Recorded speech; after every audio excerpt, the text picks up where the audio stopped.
Alright guys, so we're back with another Bronco video today, and we are off-roading it in Tyrod Canyon. And sitting next to me is Devin Lukowski, a salesman at Godin Ford. And the reason we brought him along today is because he has a lot of experience off-roading, and especially through Tyrod Canyon. Now, he was an avid Jeep user years ago, and so he has that experience with off-roading. So we brought him along today to kind of get his opinion between his experience with Jeeps and his experience with this Bronco. And so we have an experienced off-roader with us because we all know I can't off-road for crap. And I'm definitely more into performance cars than off-roading, so this to me is new, and we brought him along because it's definitely safer to have him doing it than having me doing it. So Devin, you want to talk a little more about your experience in the past with you and Jeeps? Yeah, so I've had a couple of them. Latest one was a JKU-R. So essentially it's comparable to this. I put a 4-inch lift on it, 37s. Went out with a lot of Jeep groups, go out everywhere between here, California, Utah. I've done plenty of trails. I would say 4 or 5 years worth of experience wheeling Jeeps. So I think as of right now, I'm very impressed with this Bronco.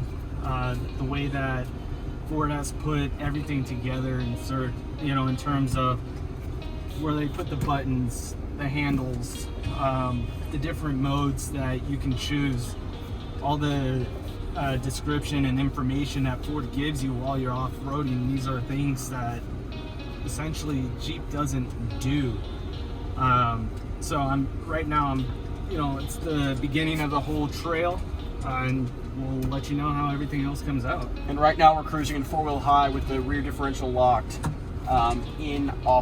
We are in mud and ruts mode right now. Not that we're going through any mud or any ruts, but just to kind of go through all the modes and see what the modes do to the car. Being in mud and ruts automatically wants you to be in 4-wheel high, locks through a differential, and keeps traction control on. Now, if you go into some of the other modes, it will automatically turn off advanced track. It will go as far as turning off advanced track and wanting you to be in 4-wheel low. And we're going to experience some of that today. So yeah, let's just hop right into it. All right, we're going up this pretty rocky spot, as you guys can see. So we're 4 low. We got front and rear lockers on, and we're going to just walk it up. You guys are definitely getting a good angle of this.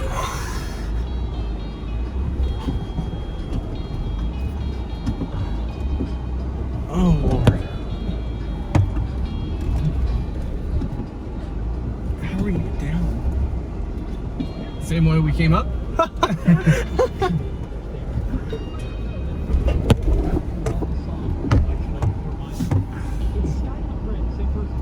And we're at an 11 degree, 12, 13, 14, 15.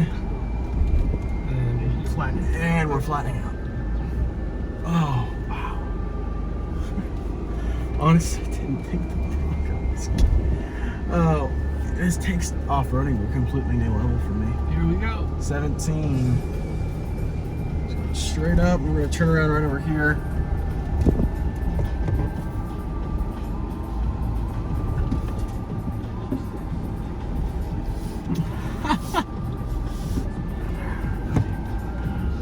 And now we get to go for a roller coaster. Okay, so this has hill descent control. Yeah, and we're not going to use it. We're not even going to do, you don't even want to do trail control. No. Give it like you want to ride these brakes. Well, this is just how I've never. So this is the view we have. It literally looks like a drop. And that's what we're going to do. Oh.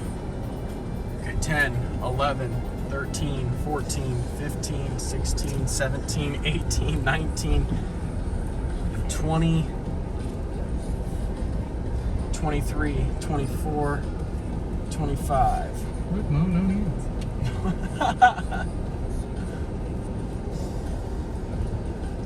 Wow.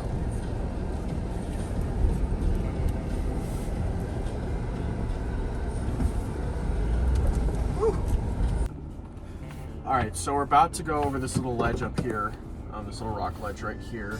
At its shortest point, it's about a foot tall, which isn't that big of a deal. We're in 2-wheel high, switching to 4-wheel low, and we're going to lock the front and rear differential. And we're just in normal mode doing this. We're not in any like rock crawl mode or mud and ruts mode or Baja mode or anything like that. We're just in normal mode with 4-wheel low and locking the front and rear differential because we're going to try and take the entire thing over this.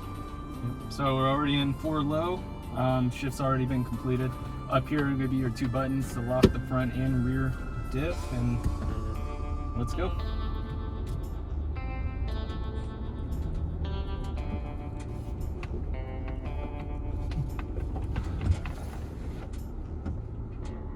Just going up smoothly. Just taking it nice and slow. Nice little bump right there. Front locker's coming in handy. Hopefully we're good. Rear locks. We're at a 9, 10, 11. We're at 11 degree. 12 degree front, and then 5 degree roll. Now we just rears. No problem. Here we go. There we go. And then no issues. Little dip right here, just for a little fun. We'll go up this one, kind of get a little offset. Nice little picture angle for everyone.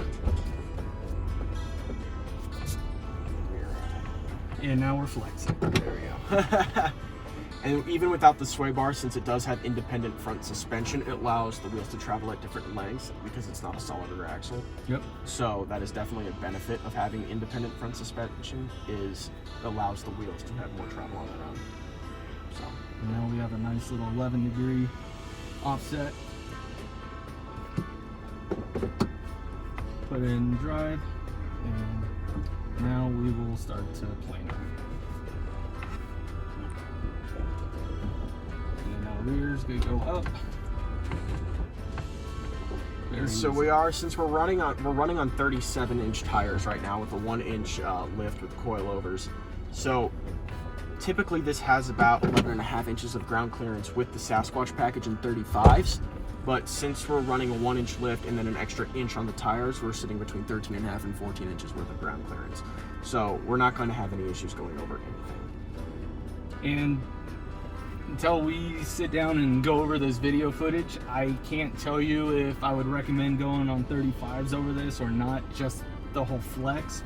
But we haven't even gotten a chance. We didn't even get a chance to ride with the Sasquatch package 35-inch tires. It just we straight got the vehicle and switched it over to 37-inch tires on it. So we didn't even get to experience the truck with 35s on it. So now we're back in 2-wheel high with nothing's on, no diff lockers or anything like that. And it's basically just a flat dirt road now. And honestly, it's smooth. Because you said earlier that with the locking diff, or not the locking diff, but the solid rear axle up front, you said earlier, you basically feel everything. Yep. And it doesn't matter if you're going over a small rock. It doesn't matter anything. You'll get thrown against the doors, and you don't have any kind of smoothness at all. But with the independent front suspension, you believe it's a better setup if you're looking for a smoother off-roading experience. Well, typically, everyone would say no to independent front. Mm-hmm. I mean, look at the FJ Cruisers for an example. Are they independent front? Exactly. Okay. I've seen plenty of those on the trails, and they're not capable whatsoever, in my opinion. I've had to pull a couple out just simply because they couldn't do things like this. If you see right ahead. You guys can see you should be able to see on the GoPro outside how there's this. So even you would say an FJ Cruiser couldn't even do this, unless they do a lot of things to their vehicle. I wouldn't put money on it at all. I got you. I put more money on a Bronco Sport completely this over FJ. A Bronco Sport, which also has independent front suspension. Exactly. So you think the fact that this has the front locking differential absolutely is what allowed us to do something like that? If you're going to buy a Bronco to do this stuff, and if you don't get this front and rear locking diff, you're just basically throwing guys, if you're ordering a Bronco and you want to take it off-roading, actually off-roading and going over ledges and everything like that, if you get the Sasquatch package, you automatically get the front and rear locking differentials for your vehicle. Now, you cannot get the disconnecting sway bar on the Big Bend. You have to go up another trim level to get the disconnecting sway bar. But the front locking rear differentials, especially because we have independent front suspension, is crucial for this vehicle. Even if, you know, sure, we're doing this without disconnecting, right? Right. I would highly recommend and suggest getting the disconnect. Mm-hmm. All right, so now we're coming up to a little bit of a larger ledge, or two of them. Front and rear locking differential activated, and four-wheel up with advanced track off. Of course. Let's see what we do here.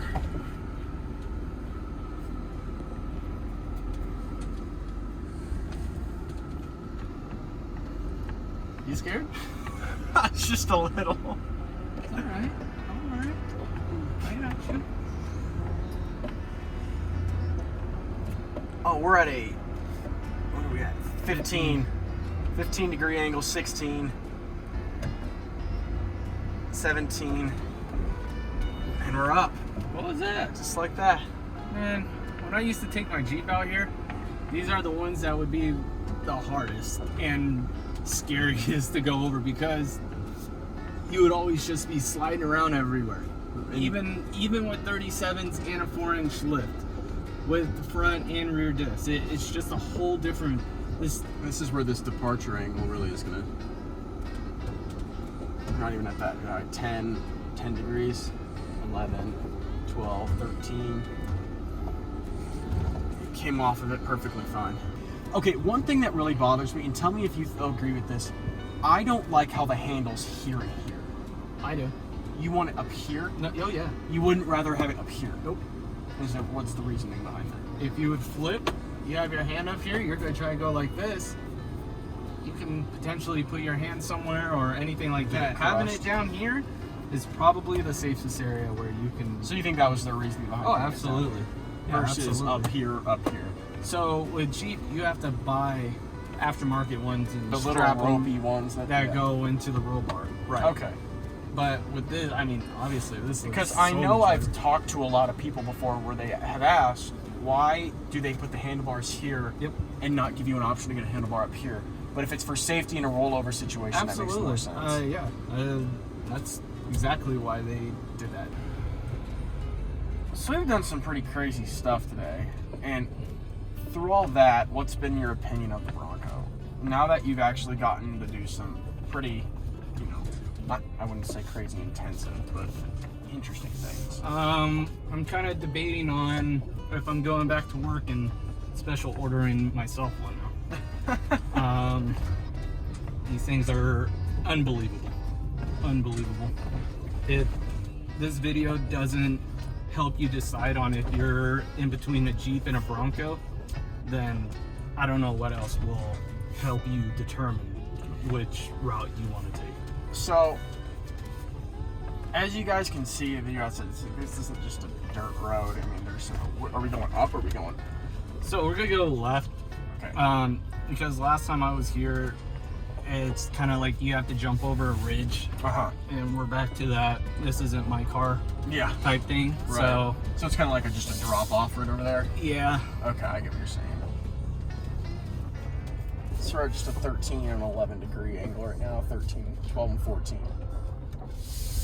And so earlier we were at a 25 degree decline, and I was honestly terrified, but it handled itself really, really well without any issues. And how did your Jeep fare against like a 25 degree decline like that? Same way. Yeah, barely, but getting up to that spot, the Jeep had a lot of problems. Really? Okay. Yeah. And with the rear and front differentials locked in this, we didn't actually have that many issues. I mean, we spun our tires a couple times, but other than that, we got up there without any hitches. Yeah, it's... Oh, I see that drop off. Heck no. Wow. That definitely goes back to not our car. I'm gonna look real quick. Not our car. Actually, follow me out here, Anthony. because I want you guys to see this. So this is that, if we would have gone right, this would have been the drop-off that we would have had to deal with. You can look over here. That is the drop-off we would have had to deal with if we had gone right instead of left and gone over all those rocks. So again, not our car. But I'm sure the Bronco could be perfectly capable of doing something like this. Yeah.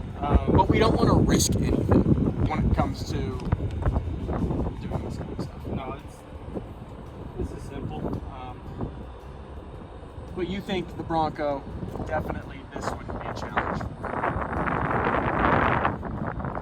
I mean, I guess if we get more, or if you guys get more subscription and likes, and then we can pay to fix anything that breaks. No, not that. I'm sure we can probably get a little bit more, you know, sign-offs on things we can and can't do. So if you guys want to see it, I guess. At one point, maybe we'll come back out here with another Bronco and do some more crazy stuff like this. But you guys got to get us up in the subscriber count, all right? 1,000, let's go. So like I said, this is called Tie Rod Canyon, and this right here is actually a tie rod that belonged to a Jeep. I find that kind of ironic. So, again, we're coming back to this whole, it's not our vehicle. We're going to take the safer route. You can take a little harder course. This will be to the left, as you can see. You got boulders everywhere. So we're going to just take the easier side up. Right. And kind of show you, or the viewers, the harder, more difficult course here at Tie Rod Canyon. Okay.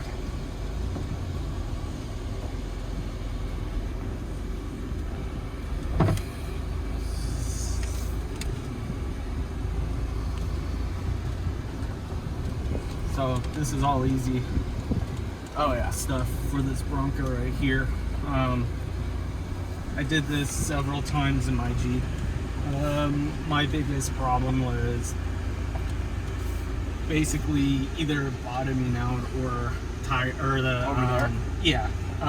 or rocks hitting the undercarriage. Right. And that is with us airing down. Here we're not airing down. I don't believe there's no need to air down to do the easier trail. 12-degree pitch, and we're gonna go up that. Oh my gosh.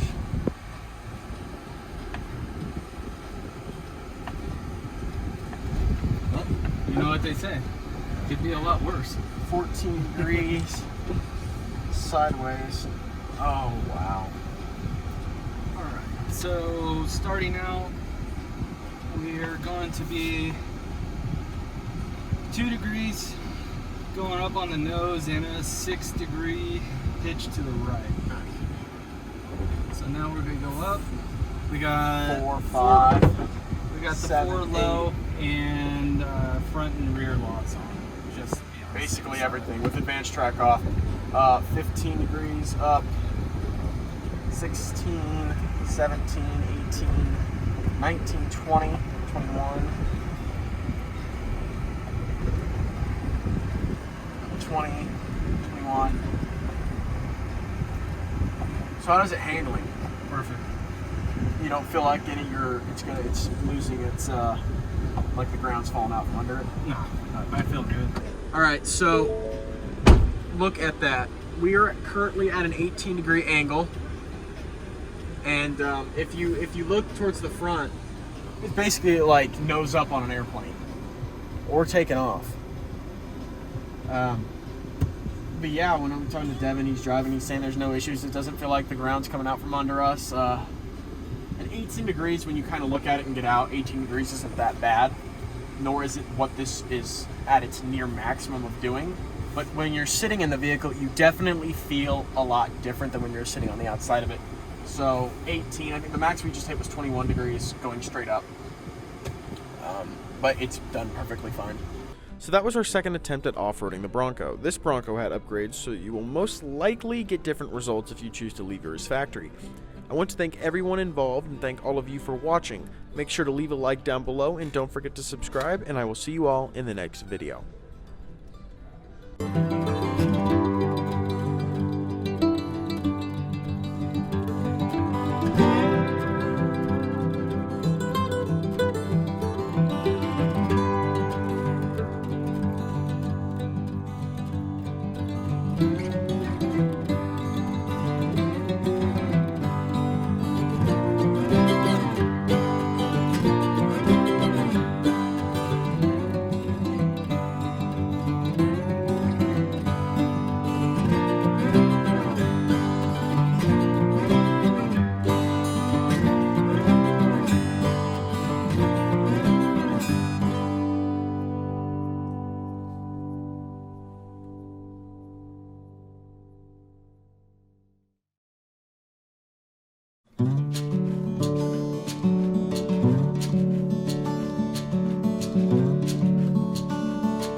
Bye.